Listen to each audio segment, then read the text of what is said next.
तो हम मूलभूत जो सुविधाएं होती है उससे वंचित हो चुके हैं बिल्कुल। और हमारा जो एम था ग्लेशियर क्रॉस करने का, आगे जो पिघल रहा है, नहीं हो सकता, रास्ता नहीं है। ऐसा कहा जाता है कि बहुत साल पहले, बहुत ज़्यादा साल पहले यहाँ एक कुंड हुआ करता था जिसका नाम था वाक कुंड। और इसके आगे जो आपको पहाड़ी दिख रही है और उसके पीछे है तुम्हारा हेमकुंड, और उससे आगे है वैली ऑफ फ्लावर। और यहाँ के गांव वाले और नीति वैली वाले यहीं से ही वाक कुंड जाया करते थे, लेकिन वो कुंड अब यहाँ नहीं रहा। शायद कुछ त्रासदी या फिर आपदा आई होगी जिस वजह से वो कुंड अब यहाँ है नहीं। ये सब बातें मुझे गांव वाले ने बताई थी, तब जाके हम बहुत एक्साइटेड थे। और इस जगह को वैसे सागर भी कहते हैं, जहाँ सामने आपको ग्लेशियर मेल्ट तो दिख नहीं रहा है, वैसे आंखों से, कैमरे में नहीं दिख रहा है, लेकिन आंखों से दिख रहा था कि वहाँ से ग्लेशियर पिघल के ये नदी बन रही है। और इस नदी को वैसे गणेश गंगा बोला जाता है, और इस जगह को सागर भी बोला जाता है। और यहाँ बहुत साल पहले वाक कुंड हुआ करता था, जो अब नहीं है, आपदा की भेंट चढ़ गया। तो बस यहीं तक की था हमारा सफ़र। फिर हम वापस जाते हैं, बहुत थके थे, नहाते वाले ग्लेशियर के पानी से, फिर अपने लिए खाना बनाते हैं और सो जाते हैं।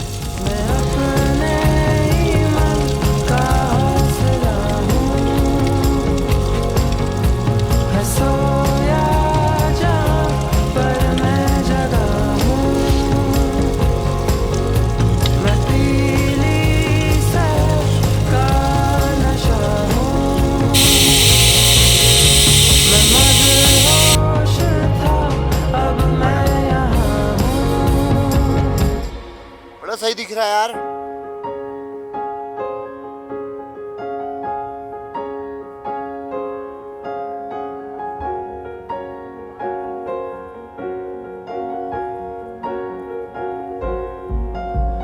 सांसें मेरी अब बेफिक्र हैं, दिल में बसे कैसे ये पल हैं, नगमे खिले हैं अब सारे, पैरों तले हैं मशालें, थम गई है ज़मीं, हम हैं चले राहे यहीं,